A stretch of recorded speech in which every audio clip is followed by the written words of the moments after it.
दोस्तों नमस्कार, ये है मार्गदर्शन फॉर सिविल सर्विसेज। मैं अनुराग चौधरी। दोस्तों उत्तर प्रदेश लोक सेवा आयोग द्वारा आयोजित किए जाने वाले आरओ यानी समीक्षाधिकारी सहायक समीक्षाधिकारी परीक्षा के लिए प्रस्तुत है सामान्य अध्ययन में प्रीवियस ईयर्स में पूछे गए महत्वपूर्ण प्रश्नों का रिवीजन। इसमें हम आधुनिक भारत के इतिहास से संबंधित महत्वपूर्ण प्रश्नों को कवर करेंगे जो आपके आगामी अन्य परीक्षाओं के लिए भी बहुत ही उपयोगी हैं। इस वीडियो में हम आधुनिक भारत के इतिहास के अंतर्गत 1857 की क्रांति, अन्य जन आंदोलन तथा आधुनिक भारत में शिक्षा के विकास से संबंधित महत्वपूर्ण प्रश्नों को कवर करेंगे। तो आइए शुरू करते हैं आज का वीडियो। आरओ परीक्षा के लिए सामान्य अध्ययन के अंतर्गत आधुनिक भारत से संबंधित महत्वपूर्ण प्रश्नों का रिवीजन। पहला प्रश्न है दोस्तों, 1857 में निम्नलिखित क्रांतिकारियों में किसका वास्तविक नाम रामचंद्र पांडुरंग था? ऑप्शन है आपके कुंवर सिंह, तात्या टोपे, नाना साहब या मंगल पांडे। तो सही उत्तर है तात्या टोपे। दोस्तों तात्या टोपे का जन्म 1814 में और मृत्यु 1859 में हुई थी। उनको रामचंद्र पांडुरंग के नाम से जाना जाता है। वो 1857 के स्वतंत्रता संग्राम के प्रमुख नेता थे। इनका जन्म महाराष्ट्र के एओला गांव में हुआ था। वे अपने पिता पांडुरंग राव टोपे के साथ बिठूर आ गए, जहां वे पेशवा के दत्तक पुत्र धोंधू पंत, जिनको नाना साहब के नाम से जाना जाता है, और महाराजा माधव सिंह जी के मित्र बन गए। 1581 में जब लॉर्ड डलहौजी ने नाना साहब को उनके पिता की पेंशन से वंचित कर दिया, तो उधर तात्या टोपे पहले से ही ब्रिटिशों को अपना शत्रु मान चुके थे। दोनों ने मिलकर कानपुर में ईस्ट इंडिया कंपनी की भारतीय टुकड़ियों को जीतकर नाना साहब के आधिपत्य को स्थापित किया। तात्या स्वयं सेना के कमांडर इन चीफ बन गए और नाना साहब से अलग होने के बाद तात्या टोपे अपना मुख्यालय कालपी ले गए और रानी लक्ष्मीबाई के साथ मिल गए। दोनों ने मिलकर बुंदेलखंड क्षेत्र में विद्रोह का नेतृत्व किया और जनरल ह्यूरोज ने ग्वालियर के उस ऐतिहासिक युद्ध में इन्हें हराया, जिसमें रानी लक्ष्मीबाई वीरगति को प्राप्त हुई। ग्वालियर खो देने के पश्चात तात्या टोपे ने सागर और नर्मदा क्षेत्र तथा खानदेश और राजस्थान में सफलतापूर्वक गुरिल्ला युद्ध का संचालन किया। 1 वर्ष तक ब्रिटिश सेनाएं उन्हें पकड़ने में नाकाम रहीं। अंततः उनके एक विश्वसनीय मित्र मान सिंह ने उन्हें धोखा देकर उस समय पकड़वा दिया जब वे पारो के जंगलों में अपने कैंप में शयन कर रहे थे। यहाँ से उन्हें पकड़कर शिवपुरी लाया गया, जहाँ सैनिक अदालत द्वारा 18 अप्रैल 1859 को उन्हें फांसी दे दी गई थी। अगला प्रश्न है, सूची 1 का सूची 2 से सुमेलन करना है। इसमें दोस्तों क्रांतिकारियों के नाम और उनसे संबंधित स्थानों का मिलान करना है आपको। देखिए, नाना साहब ने कानपुर में 1857 या प्रथम स्वतंत्रता संग्राम का नेतृत्व किया था। इसके अलावा नवाब हामिद अली खान ने दिल्ली में, मौलवी महमूद उल्लाह, देखिए मौलवी महमूद उल्लाह ने लखनऊ में और मनीराम दीवान ने असम में। तो 2, 1, 3 और 4 यहाँ पर विकल्प देख लेते हैं दोस्तों। 2, 1, 3, 4। तो फिर से एक बार रिवाइज करिए। नाना साहब ने कानपुर में, नवाब हामिद अली खान ने दिल्ली में, मौलवी अहमूद उल्लाह ने लखनऊ में और मनीराम दीवान ने असम में प्रथम स्वतंत्रता संग्राम का नेतृत्व किया था। अगला प्रश्न है दोस्तों, 1857 के विद्रोह के दौरान बहादुर शाह ने किसे साहब ए आलम बहादुर का खिताब दिया था? तो उत्तर है बख्त खां। दोस्तों जान लीजिए, 1857 के विद्रोह के दौरान बहादुर शाह द्वितीय ने बख्त खान को साहब ए आलम बहादुर का खिताब दिया। बख्त खान ईस्ट इंडिया कंपनी में सूबेदार के पद पर थे और कंपनी की ओर से उन्होंने प्रथम अंग्रेज अफगान युद्ध में भाग लिया था। 1857 के विद्रोह के समय बहादुर शाह ने अपने बड़े पुत्र मिर्जा मुगल अथवा मिर्जा जहीरुद्दीन को मुख्य सेनापति घोषित किया, लेकिन विद्रोहियों का वास्तविक नेतृत्व बख्त खान के पास था। अगला प्रश्न है, 1857 के विद्रोह के समय भारत का गवर्नर जनरल कौन था? तो ऑप्शन देखिए, Lord Dalhousie, Lord Minto, Lord Canning या लॉर्ड बेंटिक। तो सही उत्तर है लॉर्ड कैनिंग। दोस्तों याद रखिएगा, 1857 का विद्रोह, जिसे भारत का प्रथम स्वतंत्रता संग्राम कहा जाता है, इस समय भारत का गवर्नर जनरल लॉर्ड कैनिंग था। 1856 से 1858 लॉर्ड कैनिंग भारत में ईस्ट इंडिया कंपनी द्वारा नियुक्त अंतिम गवर्नर जनरल और ब्रिटिश साम्राज्य के अधीन नियुक्त भारत का पहला वायसराय था। और सैन्य सुधारों के अंतर्गत कैनिंग ने भारतीय सैनिकों की संख्या घटाकर उनके हाथों से तोप खाने के अधिकार को छीन दिया। न्यायिक सुधारों के अंतर्गत कैनिंग ने the Indian high court act 1861 द्वारा बम्बई, कलकत्ता और मद्रास में से एक एक उच्च न्यायालय की स्थापना की और सामाजिक सुधारों के अंतर्गत कैनिंग ने विधवा पुनर्विवाह अधिनियम 1856 पारित किया था। 1857 के विद्रोह के बाद आइए अन्य जन आंदोलन से संबंधित महत्वपूर्ण प्रश्नों को देखते हैं। पहला प्रश्न बहुत ही आसान सा है दोस्तों, वंदे मातरम गीत किसने लिखा है आपको बताना है। तो ये हैं बंकिम चंद्र चटर्जी। दोस्तों आप जान लीजिए कि वंदे मातरम गीत बंकिम चंद्र चटर्जी की प्रसिद्ध कृति आनंद मठ जो कि उपन्यास है वहाँ से लिया गया है और इस उपन्यास का कथानक सन्यासी विद्रोह पर आधारित है। 1896 में कांग्रेस के कलकत्ता अधिवेशन में वंदे मातरम को पहली बार गाया गया था। अगला प्रश्न है दोस्तों, कूका आंदोलन की नींव पड़ी थी कहाँ पर। तो ऑप्शन देखिए, बंगाल, बिहार, पंजाब या महाराष्ट्र। तो सही उत्तर है पंजाब में, ऑप्शन सी आपका सही उत्तर हो जाएगा। दोस्तों कूका आंदोलन का आरंभिक स्वरूप धार्मिक था, लेकिन बाद में ये राजनीतिक विद्रोह के रूप में परिवर्तित हो गया और इस विद्रोह की शुरुआत पंजाब में 1840 के दशक में भगत जवाहर मल के द्वारा की गई थी। अगला प्रश्न है दोस्तों, सूची 1 का सूची 2 से सुमेलन करिए और दिए गए कूट से सही उत्तर का चयन करिए। इसमें विभिन्न जो जन आंदोलन हैं और उनका वर्ष दिया गया है। तो अहोम विद्रोह 1828 में, कोल विद्रोह 1831-32 में, संथाल विद्रोह आप जानते हैं प्रथम स्वतंत्रता संग्राम से ठीक पहले 1855-56 में और मोपला विद्रोह 1921 में हुआ था। तो 2, 4, 1 और 3 विकल्प देखते हैं। 2, 4, 1 और 3, ऑप्शन ए आपका सही उत्तर है।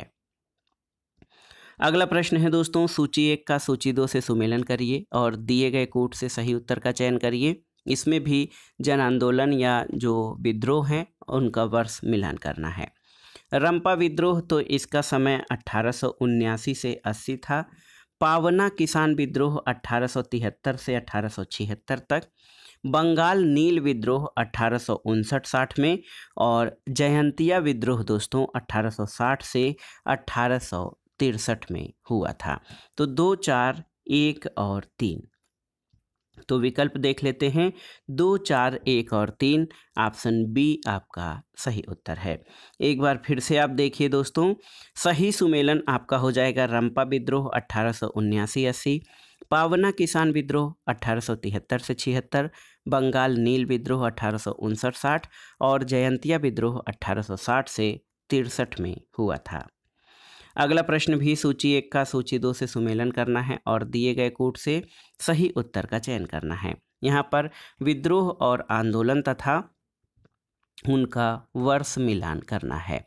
दोस्तों आप जान लीजिए बहुत ही महत्वपूर्ण है कि जो है तेभागा आंदोलन, तो आप जान लीजिए 1946-47 में तेभागा आंदोलन चला। मोपला विद्रोह, तो मोपला विद्रोह आपका 1921 में। पावना किसान विद्रोह तो 1873 से 1876।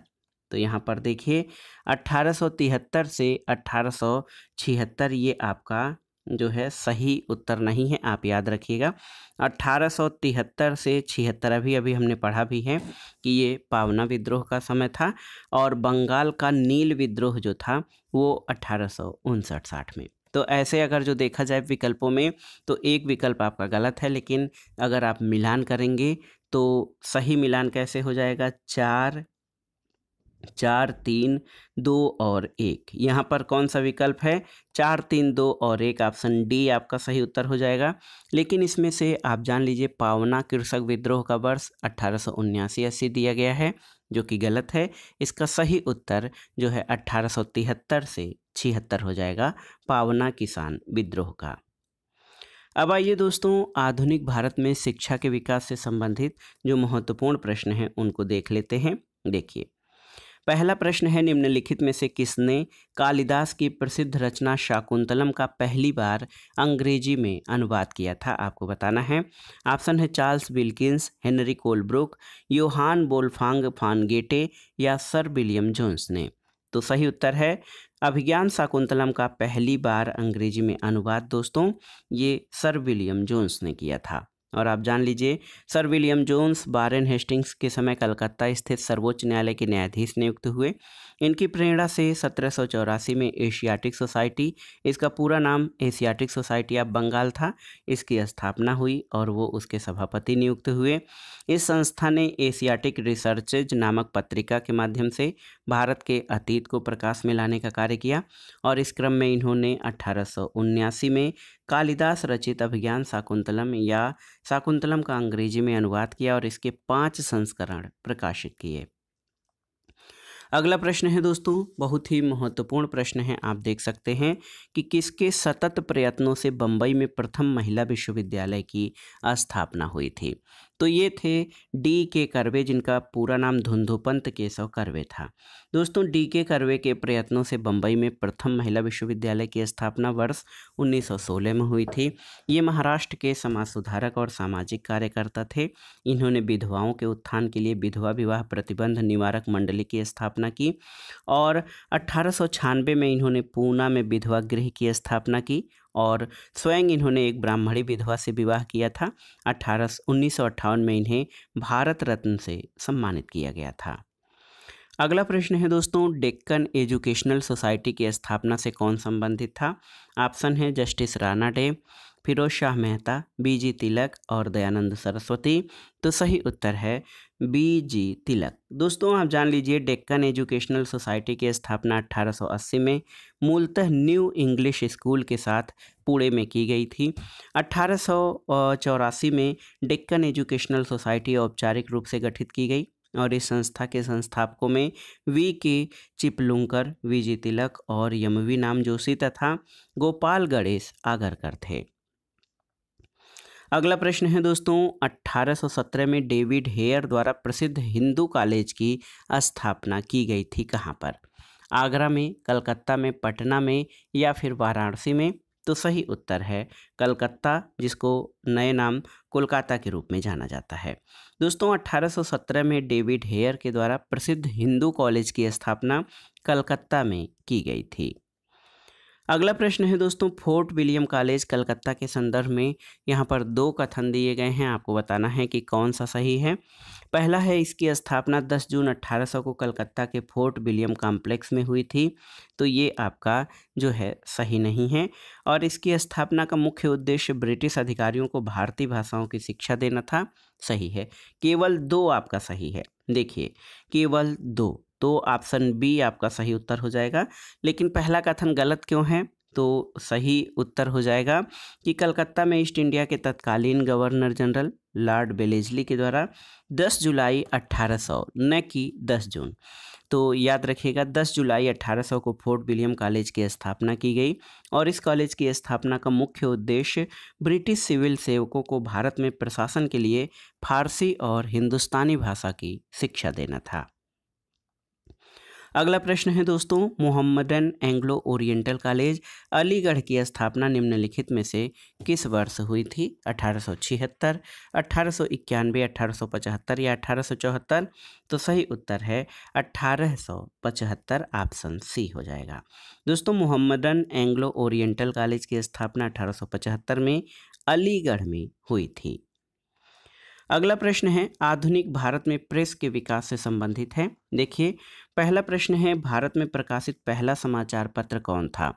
ऑप्शन है आपके Bengal gazette, Calcutta gazette, Madras courier या बॉम्बे हेराल्ड। तो सही उत्तर है द बंगाल गजट। याद रखिएगा दोस्तों भारत का पहला समाचार पत्र बंगाल गजट था। आधुनिक भारतीय प्रेस का प्रारंभ विलियम बोल्ट्स द्वारा एक समाचार पत्र के प्रकाशन से हुआ, लेकिन ईस्ट इंडिया कंपनी ने उन्हें इंग्लैंड वापस भेज दिया। 1780 में जेम्स ऑगस्ट हिक्की ने बंगाल गजट नामक समाचार पत्र का प्रकाशन आरंभ किया। हिक्की को कंपनी की आलोचना करने के अपराध में सजा भी भुगतनी पड़ी थी, लेकिन उनके पत्र ने अपनी नीति नहीं बदली। कालांतर में उनके प्रेस को जब्त कर लिया गया और इस प्रकार से बंगाल गजट का अंत हो गया था। अगला प्रश्न है दोस्तों सूची 1 का सूची 2 से सुमेलन करिए और दिए गए कोड से सही उत्तर का चयन करिए। तो इसमें आपको समाचार पत्र का भाषा से मिलान करना है। तो भारत मित्र जो है ये हिंदी भाषा का समाचार पत्र था। राष्ट्रमत ये मराठी भाषा में प्रकाशित होने वाला समाचार पत्र। प्रजामित्र प्रजामित्र गुजराती में और नायक जो था ये बंगाली भाषा में प्रकाशित होने वाला समाचार पत्र था। तो 3, 4, 2 और 1 मिलान करिए। 3, 4, 2 और 1 ऑप्शन सी आपका सही उत्तर है। दोस्तों आप जान लीजिए समाचार पत्र और उनकी भाषा। तो भारत मित्र हिंदी में, राष्ट्रमत मराठी में, प्रजामित्र गुजराती और नायक का प्रकाशन बंगाली भाषा में होता था। अगला प्रश्न है सूची 1 का। सूची 2 से सुमेलन करिए और दिए गए कूट से सही उत्तर का चयन करिए। समाचार पत्र और प्रकाशकों का इसमें आपको सुमेलन करना है। बंगाली समाचार पत्र के प्रकाशक सुरेंद्र नाथ बनर्जी थे, आपने कई बार पढ़ा है। बंगवासी के जोगेंद्र नाथ बोस थे।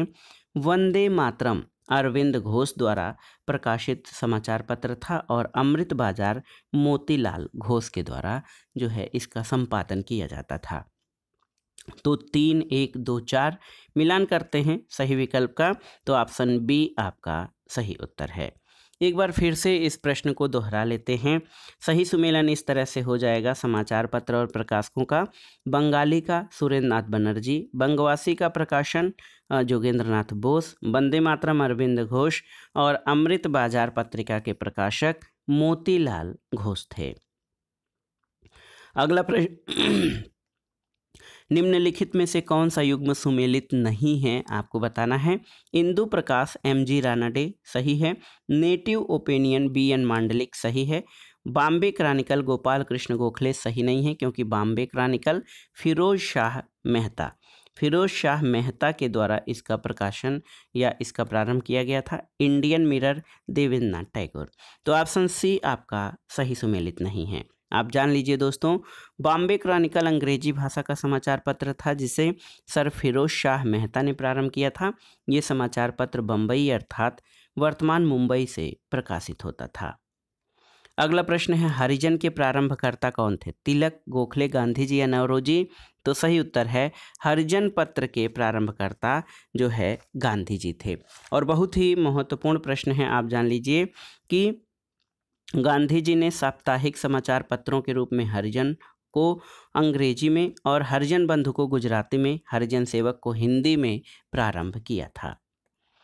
अगला प्रश्न है निम्नलिखित में से कौन सा एक जनरल अबुल कलाम आज़ाद द्वारा प्रकाशित है?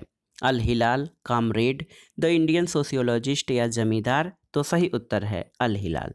दोस्तों अबुल कलाम आज़ाद ने 1912 में उर्दू साप्ताहिक जनरल अल हिलाल का प्रकाशन किया था। अगला प्रश्न है नीचे स्वाधीनता सेनानियों द्वारा और उनके द्वारा प्रारंभ समाचार पत्रों के नाम दिए जा रहे हैं, कौन सा जोड़ा गलत है?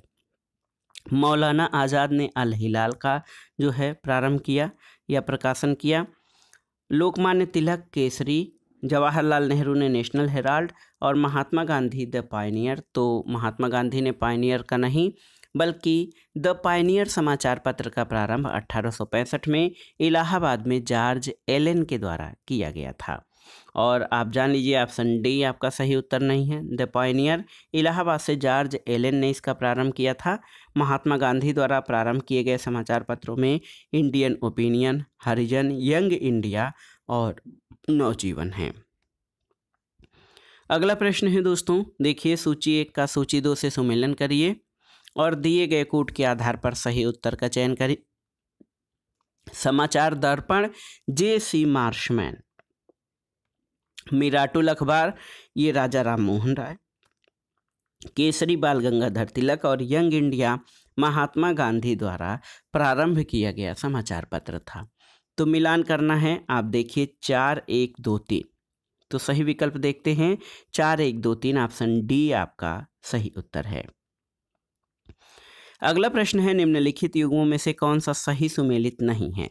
नवजीवन जो है MK गांधी सही सुमेलित है। स्वराज्य T प्रकाशन सही सुमेलित है। प्रभात NC केलकर सही है।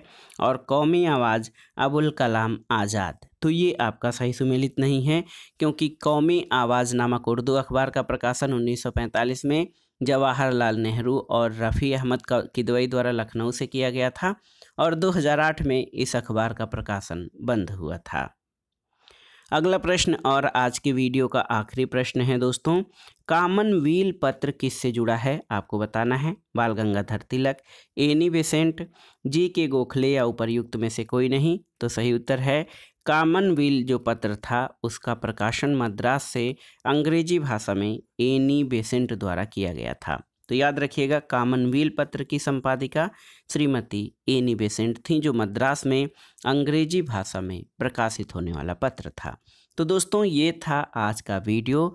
आरओ परीक्षा यानी समीक्षा अधिकारी, सहायक समीक्षा अधिकारी के लिए सामान्य अध्ययन के महत्वपूर्ण प्रश्नों का रिवीजन। इस वीडियो में आपने आधुनिक भारत के इतिहास के अंतर्गत 1857 की क्रांति और अन्य जन आंदोलन, आधुनिक भारत में शिक्षा का विकास और आधुनिक भारत में प्रेस और पत्रकारिता के विकास से संबंधित महत्वपूर्ण प्रश्नों को कवर किया है। ये प्रश्न बहुत ही उपयोगी हैं आपके आगामी परीक्षाओं के लिए भी। और अभी तक का जो स्तर आपने देखा है दोस्तों, ये स्तर न तो बहुत कठिन है न बहुत आसान है। अगर आप अच्छे से तैयारी करेंगे, तथ्यों पर विशेष रूप से फोकस करेंगे, तो आप आरओ परीक्षा में आसानी से अच्छे स्कोर कर सकते हैं। तो वीडियो आपको कैसा लगा हमें कमेंट बॉक्स में ज़रूर बताइएगा। वीडियो को लाइक करें, शेयर करें और इस चैनल मार्गदर्शन फॉर सिविल सर्विसेज को सब्सक्राइब करें। वीडियो देखने के लिए धन्यवाद दोस्तों। नमस्कार।